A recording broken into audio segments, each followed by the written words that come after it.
So as I drive here, it crossed my mind that I want to talk about the series finale of Star Trek Picard, and how I feel like it kind of makes a difference, or it shows that maybe fan commentary does make a difference. The thing with that episode, that whole season, compared to the previous two seasons, is the fact that it really seems like, because there was such negative response to the first two seasons, that Paramount really wanted to try to make something of it, because I think they wanted to have it go out in a very positive way, where the the first two seasons hadn't. And if this is the last season, they really don't want to have a show that had like no positive vibe to it at all. And ultimately, when they decided to actually listen to the fans and give the fans what they want, instead of what, they want to put their whatever message or whatever agenda, politics, whatever these filmmakers want to do, that turns a lot of people off. If the reason people watch Star Trek, yes, there are progressive politics in it. It always has been.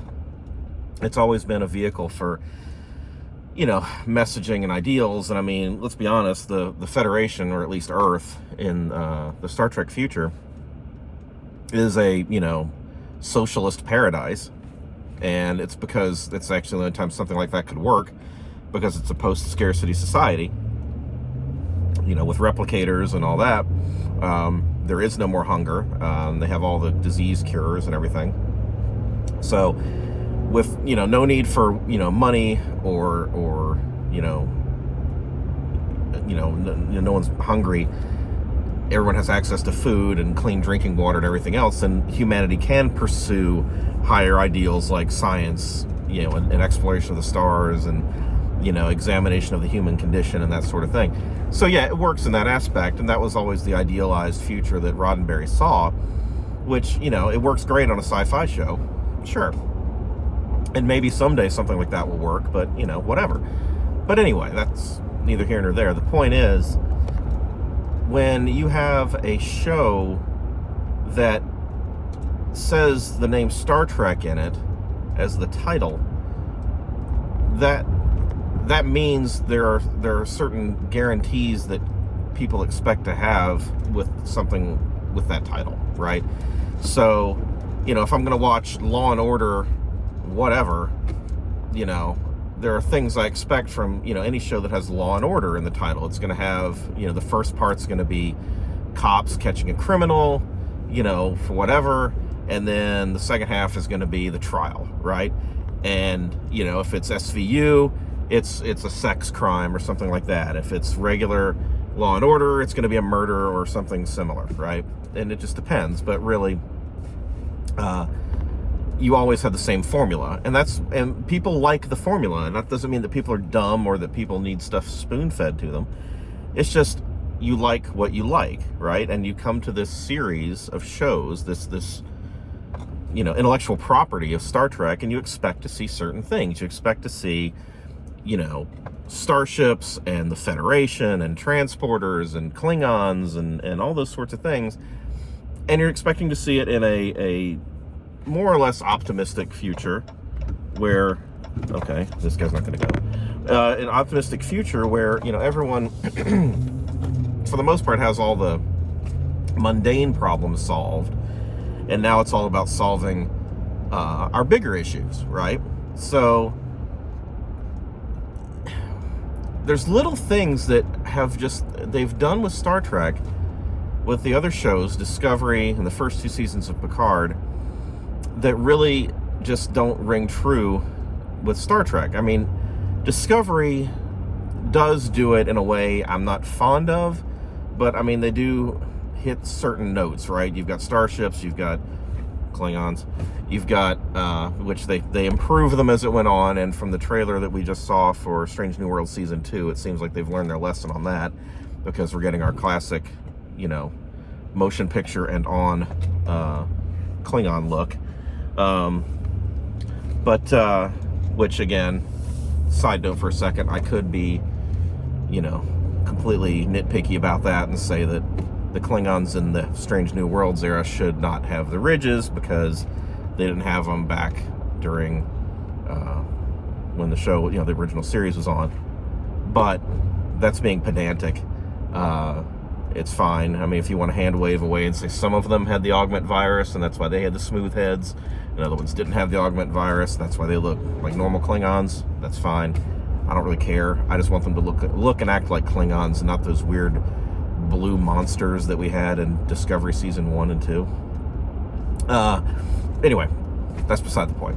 Point is, there was stuff in, especially Season 1 of Picard, that just didn't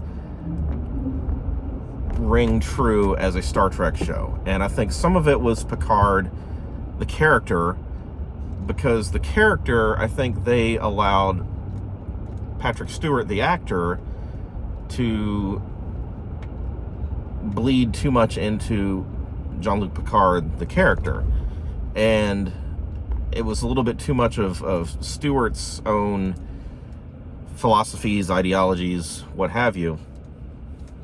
Plus, I'm not a prude, I'm not a shrinking violet, and I'm not easily offended, but certain swearing in Star Trek should be very, very rare, and it should be used for certain moments only when it has a real impact, because it was a joke about it in Star Trek 4 when they're in present day, 1980s San Francisco, and it's the whole thing about the colorful metaphors. People in the 20th century use colorful metaphors all the time when they speak. That was the whole thing with Kirk, yelling at the guy, well, double dumbass on you, and because he doesn't know how to swear, because they don't swear, in the 23rd century, or at this point, 25th century, 24th for next gen. But anyway, and then you've got that scene that really just rang hollow with me, where you've got that Starfleet admiral, when Picard comes in, one of the first couple episodes in the first season, and he's like, oh, I'm Admiral Emeritus, whatever, he's retired, but he's still, got all the respect and everything, and he's like, I need a ship to go do a thing and whatever, and she just drops an F-bomb, sheer effing hubris. I'm like, what? It doesn't work. And that's one of the things, if I was in charge, that I would change, is I would drop the swearing from it.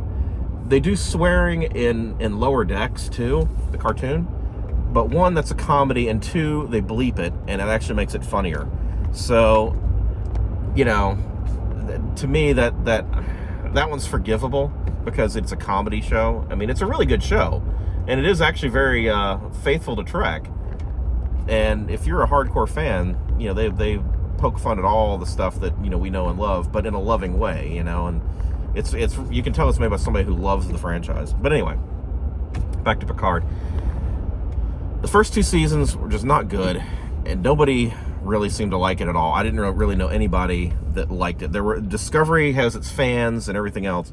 There are people that hate Discovery, there are people that love Discovery. It's very divisive. I couldn't find anybody that I knew that really liked Picard as a show. It just did not ring with anybody, and I think Paramount recognized that too. So season 3 comes along, and we bring back the old crew. Everybody is pretty much acting themselves, but older. Worf is a little comedy relief-ish, but he's always kind of an over-the-top character anyway. So I mean, yes, he had a lot more, gravitas in Deep Space Nine, which Deep Space Nine was heavy with gravitas anyway. And he had a lot more to do and a lot more, personal growth in that. I mean, his marriage to Jadzia, and then her death, and him becoming a widower, and his son, and all the stuff with that. So, I mean, he did grow as a character in that. So he was kind of relegating him to almost a comedy character in this.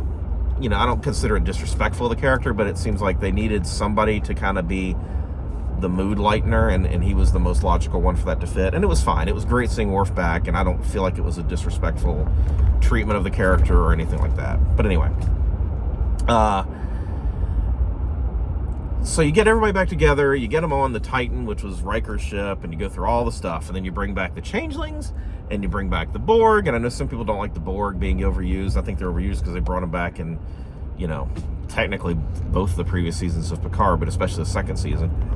But also, showrunners on this, obviously you could tell when they wrote the scripts that they're trying to hand wave away as much as they could of season 2, by just disregarding it. That BS on the Stargazer, forget about that. The real Borg are still out there and that kind of thing. So this is what happens when you listen to the fans and you give the fans what they want. Fans wanted a reunion of these characters and a respectful send-off, a respectful retirement of them, whatever you want to call it.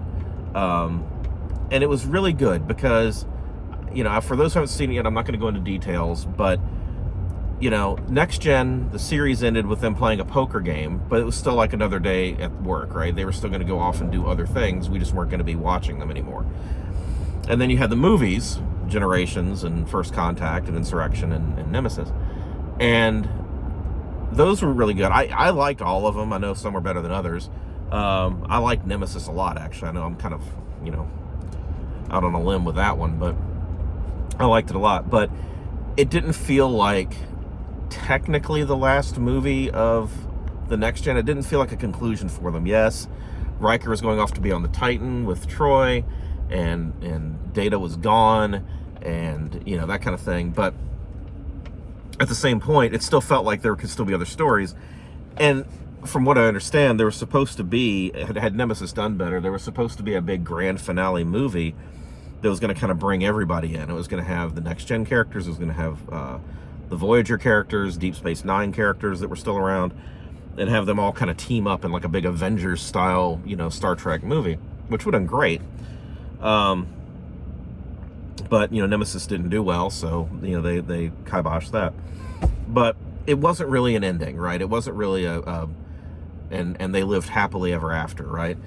And I think putting an ending on this, and I know some people have joked about this having the Return of the King endings, where it's like 20 minutes of 6 different endings and that kind of thing, and all we needed was Samwise jumping on a bed and it would have been complete. But in a way, that was needed, though, because we've known these characters for 7 years of the show, plus years of the movies, over 30 years of this. And they needed a proper send-off, and I think it was done really well with this. And the fact, here's the big thing with this, and this is the whole point of this video. This is how you do a legacy show, and if you're going to hand it off to a new cast, if you're going to spin it off into a new series, legacy, like people are trying to push for, this is how you do it. You get everybody together one last time on the bridge of the old ship, which is what they did. You got all 7 of them back on the bridge of the Enterprise D for one last ride, right? And they go out in style, they have a good finale, and they're all together again, while you're also introducing new characters, right? So you bring in Jack Crusher, Picard, whatever he's going to go by, who was, Picard and Beverly's son. You've got Seven, who is a legacy character, but she's still got a lot to do. You got Raffi, you've got LaForge's kids, you've got all these other people that are coming in that, can be the next generation, right? But you don't have them taking the driver's seat yet, because it's not their turn yet. You have to let the torch get handed off. And the problem is, this is where Star Trek Picard season 3 did it right. And this is where Star Wars screwed it up, where Disney screwed it up. That was the big problem. All I could think of watching this show, and some people have commented on the fact that the big final battle of the season of the series against the Borg Cube kind of had a Return of the Jedi feel to it. The whole thing kind of did. And I'm okay with that, because it almost felt like an homage in a way, but it was also a little bit of a slap back at Disney and Star Wars, saying, hey, look, we can do Star Wars better than you can. This is what you should have done. Because you had everybody together. You had the hero ship, who's part of the cast, all together one last time, one last ride, one last battle, right? And you've got these new characters that they've introduced that have been working with them, that have earned their place. They have shown that they're capable and they're competent and everything else. But they have to wait their turn. And their turn will come in the next series or whatever. Had Disney done this with Star Wars, Force Awakens, you get everybody, all the legacy characters, Han, Leia, Chewie, Luke, Lando, the droids, get them all together on the Falcon one last time in that movie, and you send them off on one last adventure. Meanwhile, while they're doing their adventure, they meet Rey, they meet Finn, they meet Poe, right? You meet these new characters who begin to prove themselves as they're joining with the other legacy characters who we all know and love and have, come to trust. And then at the end of the movie, maybe you kill off Han, maybe you don't, whatever, that's fine. But, there's nothing wrong with like a sacrifice of a character. I mean, Obi-Wan went out in New Hope and he was the main character in the prequels. Yes, I know New Hope was before the prequels as far as when they were made, but you get my point. So, Star Wars has kind of a thing of a mentor character dying to let the new one take over. So you had Qui-Gon letting Obi-Wan take over. Obi-Wan dies letting Luke take over. Luke dies letting Rey take over. All this kind of crap. But, and Han dying, whatever. Point is, if they had done it that way, because all people wanted to see was when Disney announced we're going to continue Star Wars, we're going to get the old characters back, right? You had everybody in that. It wasn't even like you couldn't get them all in the movie. That was the real slap in the face. You had everybody there. It wasn't like, oh, well, we couldn't get Mark Hamill because he was busy. Oh, we couldn't get Carrie Fisher because she was, doing a show over in Europe or something and couldn't come to the shoot, right? So she wasn't able to do it yet, right? You had everybody there except Billy D. You had everybody there for that movie, right? But except for like 2 scenes with Harrison and Carrie together, and none of it was on the Falcon with them. And, it was just, they portrayed the legacy characters as being incompetent and beaten and broken, and the new characters as being flawless and amazing and perfect at everything they do right off the bat. And that was the problem. It should have been, let them earn their place. And they didn't earn their spot. They didn't earn their spot. And that's the difference. And when you look, I defy anyone to go watch. I don't care what you think about season 3 of Picard. It had some plot holes in it. It had some stuff in it that was kind of crazy. Some that people are calling out that are not plot holes. I know there's some people out there that are screaming about the transporter guns in the last episode, but that was the thing on Next Gen. That was an episode where some space pirates did that. I forget the episode name, and I don't really care to look it up right now. But that was a thing that was done on the show back then, so that's fine. And the Borg Queen, I mean, they did cool stuff with her. Yeah, you can say the Borg are overdone, but it was nice to finally, once and for all, finish off the Borg. Because that was always the question, right? Janeway infected him with the virus in the last episode of Voyager, and the Queen's all, But, and everybody was always wondering all these years, are the Borg really gone? Are they really done for? And now we know, yeah, it screwed them up bad, and the Queen's barely hanging on, and she's having to feed on her own drones to stay alive. So, in the end, we got a conclusion to the next-gen characters. We got a conclusion to the Borg. They're done. They're done. And, everything came to an end. It was great. Star Wars didn't do that, and that's what I was saying. I'm sorry, I got sidetracked. Like I said, I defy anyone to watch Picard Season 3 and then watch Force Awakens and tell me that Force Awakens treated the legacy characters with more respect than Star Trek did in Season 3. I'm not talking about Seasons 1 and 2 of Picard. They were mad disrespectful. Season 3, though, they got their heads screwed on right, and they were respectful to the characters. And they gave them the due that they deserved, and they gave them the ending they deserved. And, yeah, it ain't perfect. I'm not going to say that it was. There were issues. But the point is, I came out of it. It was emotional. There were episodes where there was like tears of joy. There were episodes where there were moments where I'm like, I'm about to get upset because I think somebody's going to go. I think we're going to lose somebody big. and the stakes were real because you knew this was the end. So, I mean, when you're watching, episode 6 of season 3 of the Next Gen, and there's 7 seasons, that, oh, Picard is dead in the episode or something. He's not dead. He's coming back. There's no stakes, right? Because no one's going to die. The only time they pulled that off was Tasha Yar in Skin of Evil in the first season. And they still brought her back in a couple of ways, as a couple of different characters. But that's the only time they did anything like that. That's just because the actress was over it. She was, like, not wanting to, just say hailing frequencies open all the time. But the stakes were real in this. So that was the thing. It's like anybody, you're watching this, this is the last part of it. And they're all older people, and some of them I don't think are acting that much anymore. So they could be done. Yeah, they could have been like, look, I'll go, but I want to go out, like a boss. I want to go out fighting. I want to die in the show. And not to spoil anything or anything, so I'm not going to say if anybody does or doesn't. But the point is, everyone was at risk because you just don't know how it's going to go because you don't know what's going to happen. No one had plot armor, which was great. That's what could have been done with Force Awakens. No one had plot armor. But even Han's death wasn't earned. It was there for shock value, and we all knew, anybody who knows anything about Harrison Ford and how he feels about the character of Han Solo knew that for him to come back and play that role again, you knew they were going to kill Han Solo, because that's the only way you could get him to sign off on that. That just made sense. As soon as they said he was in it, I'm like, oh, they're going to kill off Han, because Harrison hates Han. Always hated Han, wanted Han to die in Empire Strikes Back, wanted Han to die in Return of the Jedi. Didn't happen either time. He hates the character, and has always hated the character. So you knew he was going to die. But anybody else, there could have, they were always at risk, but you just didn't think they would die.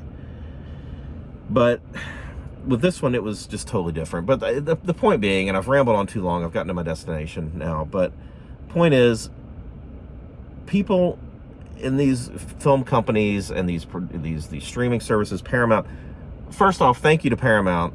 Thank you to Terry Metalis for making this show, making it what it was. Thank you to Paramount for allowing it to be done this way. I know there's a lot of hate that Kurtzman gets for, his handling of Star Trek. I don't know if he approved it or if he was out of the office or whatever. I don't know. Don't care. His name's on it. So kudos for allowing that to be made the way it was. I hope these companies see this show and see this reaction that people have to it. And, yeah, there's going to be haters out there. I've seen a couple of videos where it's people hating just to be petty. And they literally say that they're being petty just to hate on it. And they're nitpicking it for various plot reasons, which, anybody with, half a brain would, realize that that's not what happened, and just use your head instead of trying to be petty. But, haters gonna hate, right? And again, that's not to say it's perfect. There are issues with it, but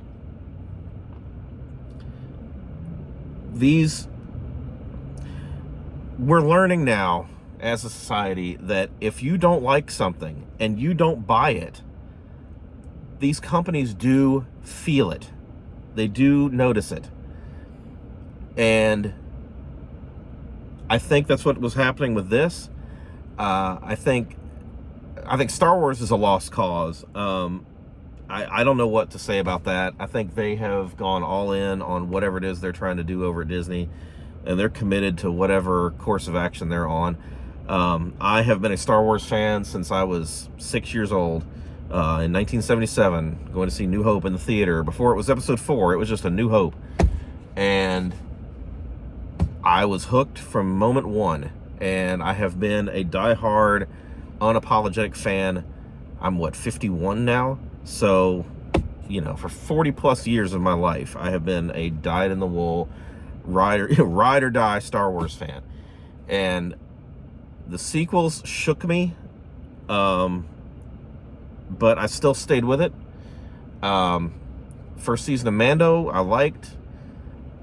Boba Fett, I kind of fell off a little bit. Season 2 of Mando was all right. And they brought Luke back. I'm like, all right, here we go. And then, I haven't even watched season 3 of Mando. All the stuff that came out at Celebration this year, Star Wars isn't for me anymore, and I hate to say it. There's always, I'll always have the Star Wars movies that I love, episodes 1 through 6. And I do like Rogue One and Solo. I like Solo a lot. Rogue One is really, really good. So I have those 8 movies, and that's if that's all I have, that's all I have, But I feel like I was losing Star Trek too, and they seem to have been working on righting the ship. And I think we need to keep a press on this. As fans, you have to go and support things that you like and let companies know that you like these things. And if you heard bad things about Picard, you haven't watched it, go watch season 3. Don't watch season 2. Don't let them see numbers where you watched season 1 and 2. Don't do that, because they can tell what people watch and what people don't watch. Let them know you're watching season 3. You're not watching 1 and 2. If you don't want to watch Discovery, don't watch Discovery. If you do, whatever. My honest opinion, it was good for the second season was really good. I liked the second season of Discovery. Season 1, season 3 and 4, I didn't watch 4 at all. Season 3, I watched, and I was so irritated with the ending that I gave up on it. And with season 4, I was like, I'll wait till it's done before I watch it and just binge it, because I don't want them to pull some stupid stunt at the end that's going to irritate me like they did in season 3, and then they did it in season 4, and I didn't watch it. So, and you all know what stupid stunt I'm talking about. I hate stunt casting. I always have. So, point being, Picard season 3 is really good. It's respectful of Trek. It ain't perfect, but it's respectful of Trek, and it's respectful of those characters and what they mean to us. And stop giving money to people that hate you and don't want to give you things that you want to see. But when they do something that's worth seeing, reward them for it. Let them know. Vote with your wallet. Let them know that, yeah, this I liked. This I didn't like. And you know what? If you don't have Paramount, don't go get it for this. Don't go subscribe for it if you don't want to, right? If there's nothing else on you want to watch. I do subscribe to it because you got all the old Trek shows on there, and I can watch them at will. So, and like I said, I like Lower Decks. Prodigy's pretty good. It's a kid's show, but it's pretty good. But Lower Decks is really good. Plus, I'm a Beavis and Butthead guy, and Beavis and Butthead is on there. So, I subscribe to it. But if if you've already got all the shows on DVD or whatever, or you're not into watching the old shows, don't subscribe for one show, because yeah, they might see that you subscribe for one show, but it's still subscriber numbers that they're going to use. What you need to do is wait till it comes out on DVD or Blu-ray season 3 and buy that, and let people know that is where people want to see that. And don't watch the other stuff. Don't watch the ones, I heard, don't watch it. Just don't give them those numbers. Vote with your wallet, vote with your eyes, vote with your feet, as they say, and let them know what you like and what you don't like. Because if we can stand together with stuff like this, we can get more content that we like, that's respectful, and we can get this other crap out of here. And I'm not talking about, Trek has to be, can't be progressive, can't be woke. Trek's been woke since day one, but Trek being woke was not what woke is now. Trek was progressive back in the day. It still had a message, but the message is always kind of like cleverly worked into the story with the aliens and stuff. We're talking about racism, but it's because this alien's black on this side of his face and white on this side of his face, and this one's black on this side of his face and white on this side of his face, and they hate each other because they're so different. Meanwhile, the crew of the Enterprise is like, I don't see a difference. Get it? So, that's the kind of stuff they used to do. Now they just punch you in the face with it. And we're tired of it. We're tired of getting punched in the face with the message, right? I don't have a problem with there being symbolism and a deeper message, or, here's the moral of this story kind of thing. But don't just club me over the head and expect me to like it, So that's the bottom line. Bottom line is, Picard season 3 is the kind of content that they need to be making when you're talking about legacy characters, and it made me sad for what we could have had with Force Awakens, because that is what Force Awakens should have been, was that kind of story.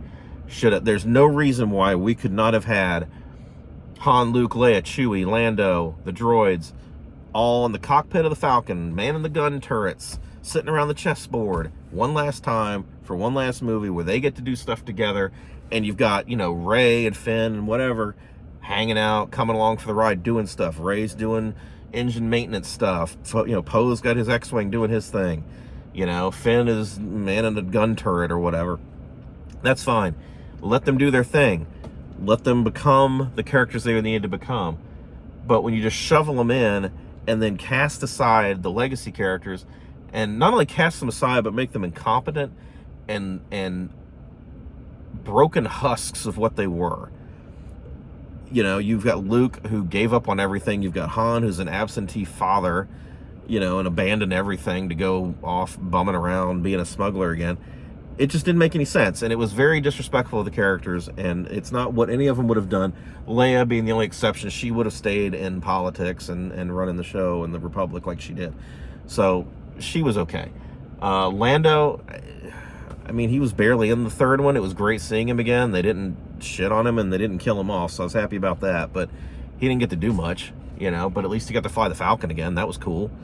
I think there should have been a scene in it where, you know, Rey gave the Falcon back to Lando or something, like, this is yours, or give it to Chewie or something, this is yours. You know, that would have been nice to have his old ship back finally, but, you know, I didn't get to ride it. So this is what they need to do, and I've rambled on too long now, but go watch season 3 of Picard if you care anything about Star Trek, and just tell me what you think about the fact that that's what the kind of treatment that the characters in Star Wars should have gotten for Force Awakens, because it's a damn shame we didn't get something as good as Picard season 3 when we got Force Awakens, because it was a crime not getting all those characters together again, and it really didn't sit with me. It didn't really sink in until we saw all the next gen characters back on the bridge of the Enterprise D. And at that moment, I was like, this is what we should have had in Force Awakens, and we didn't get it.